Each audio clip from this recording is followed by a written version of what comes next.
ఇప్పటిదాకా మనకి మరణం ఉంది. వినండి, జాగ్రత్త వినండి ఈ మాట. ఇప్పటిదాకా మనిషి చనిపోవాలి, సమాధిలో పెట్టబడాలి, తర్వాతే లేపడాలి.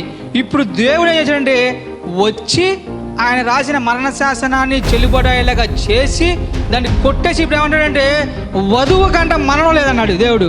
గడి చెప్పకూడదు ఒకసారి హల్లెలూయా.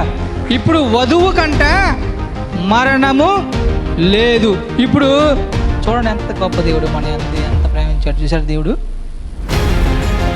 మోషేకి మరణం ఉంది, మోషే చనిపోయాడు కానీ శరీరం దాచబడబడింది. ఏలియా అసలుకి నాకు వండర్ఫుల్ కాదు. ఆ పర్సను అదే ఎవరు, ఏలియాను హనోకు చక్కగా నడిచి అదే మరి సరదాకి వెళ్ళిపోయారు. ఆయన నడిచి వెళ్ళాడు, ఈయనకు వచ్చి అగ్నిరథాలు వచ్చి తీసుకెళ్ళిపోయినాయి.